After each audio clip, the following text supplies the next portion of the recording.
मैं चंदन कुमार आप सभी का बायोलॉजी मेंटोल आपका दोस्त आपका बड़ा भाई जो दिल से आएगा वो कमेंट कीजिएगा। तो आज की इस वीडियो के अंदर हम समझने वाले हैं ह्यूमन स्पर्म सेल के बारे में। ह्यूमन स्पर्म सेल क्या होता है और उसका फंक्शन क्या होता है, फंक्शन क्या क्या होता है। बहुत सारे स्टूडेंट के मन में स्पर्म का नाम सुनते ही कुछ अलग से विचार उत्पन्न हो जाते हैं। खैर, हम बायो का स्टूडेंट है, हमें इन सभी चीज में आगे मेडिकल के फील्ड में यदि हमको करियर बनाना होगा तो IVF विट्रो फर्टिलाइजेशन जैसे प्रोग्राम में हमें आगे काम करना पड़ेगा। वहां पे स्पर्म का ढेरों सारा यूज होते हैं। जैसे सेक्सुअल इंटरकोर्स के दौरान जब मेल एक बार एजुकेट करते हैं तो 200 से 300 मिलियन स्पर्म बाहर आते हैं। जैसे इसे हम अपने लाइफ से रिलेट करते हैं। जैसे इस कंपटीशन भरा दौर में बहुत सारे स्टूडेंट तैयारी करते हैं, पर उनमें से किसी किसी स्टूडेंट कोई स्टूडेंट होते हैं जो अपने सपने को साकार कर सकते हैं। जो स्टूडेंट कंटिन्यूटी और कंसिस्टेंसी से पढ़ेंगे, उसी तरह जो स्पर्म अपने आप को विगरस मूवमेंट के साथ चलेंगे और उन 200 से 300 मिलियन स्पर्म में से अपने आप को जो ताकतवर होगा, जो सबसे स्ट्रॉन्गेस्ट होगा, जो फ्रीली मूव करके सभी से लड़के, वही क्या करेगा, ओवा के जूना पेलुसिडल लेयर को जाके क्रॉस करेगा और ओवम को फर्टिलाइज करेगा। तो इन सभी चीजों के बारे में हम डिटेल से इस वीडियो के अंदर समझने वाले हैं। तो वीडियो को स्किप किए बिना आप देखिएगा, तो लास्ट तक देखिएगा। तो लेट्स स्टार्ट करते हैं। तो स्पर्म में पहले क्या होता है, जैसे सेल में क्या होता है, सेल के ऊपर में क्या होता है, सेल मेम्ब्रेन्स होता है। उसी तरह से स्पर्म सेल में भी क्या होता है, सबसे ऊपर में क्या होता है, प्लाज्मा मेम्ब्रेन्स होता है। प्लाज्मा मेम्ब्रेन्स पूरे स्पर्म सेल को क्या करके रखता है, कवर करके रखता है।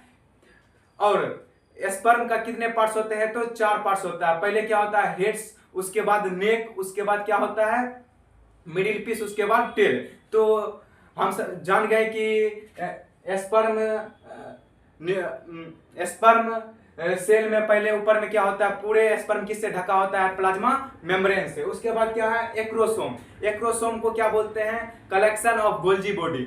जैसे ये मार्कर है, तो मार्कर है तो इसको हम मान लिए न्यूक्लियस के पास से ये क्या हो गया, मार्कर का कैप हो गया। तो उसी तरह ये न्यूक्लियस है तो ये इसका क्या हो गया, कैप। वही बोलते हैं एक्रोसोम क्या होता है, कैप लाइक स्ट्रक्चर होता है एबव न्यूक्लियस के ऊपर। जैसे इसको न्यूक्लियस माने तो ये इसका कैप हुआ, ठीक। और फील्ड विथ इंजाइम, ये इंजाइम से भरा होता है। ये क्या चीज से भरा होता है, इंजाइम से भरा होता है, जिसको हम क्या बोलते हैं, इंजाइम से भरा होता है, जिसको इंजाइम होता है। यही इंजाइम क्या करता है, पेनिट्रेट करने में, ओवा के लेयर को पेनिट्रेट करने में इसको मदद करता है। तो उसके बाद क्या होता है, नेक रीजन में प्रोक्सिमल और डिस्टल सेंट्रियोल प्रेजेंट होते हैं, ठीक है।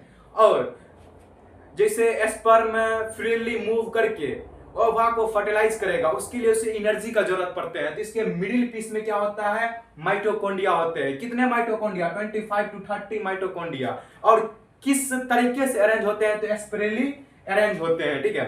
तो सीमेन, स्पर्म हो गया। आपसे कोई पूछ देगा सीमेन क्या होता है, तो सीमेन क्या होता है, सीमिनल प्लाज्मा और स्पर्म का इन दोनों को जब हम मिलाते हैं तो उसको हम क्या बोलते हैं, सीमेन बोलते हैं, ठीक है।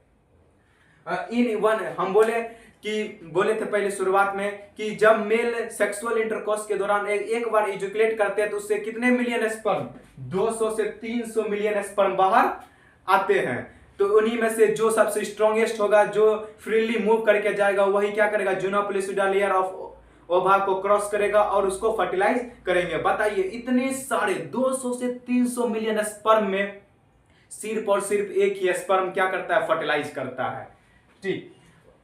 उसके बाद फर्टिलिटी के लिए देखिए, एक बात याद रखिए, फर्टिलिटी के लिए at least 60% sperm should have normal shape and size. क्या होता है, 200 से 300 मिलियन स्पर्म में जो एक स्पर्म होता है उसमें भी 60% स्पर्म के पास नॉर्मल शेप और साइज रहना चाहिए। और मजे की बात सुनिए, एंड आउट ऑफ 40%, 60% में भी 40% शुड विगरस मोटिलिटी होना चाहिए, तभी वो ओवा को फर्टिलाइज कर सकता है। जय हिंद। वीडियो अच्छा लगा हो तो लाइक कीजिएगा, चैनल को सब्सक्राइब कीजिएगा। तो आप सभी के लिए एक लाइन है, ठुकरा दिया जिन्होंने मुझे मेरा वक्त देखकर, एक दिन खुद को इतना काबिल बनाऊंगा कि मिलना पड़ेगा उसे मुझसे वक्त लेकर।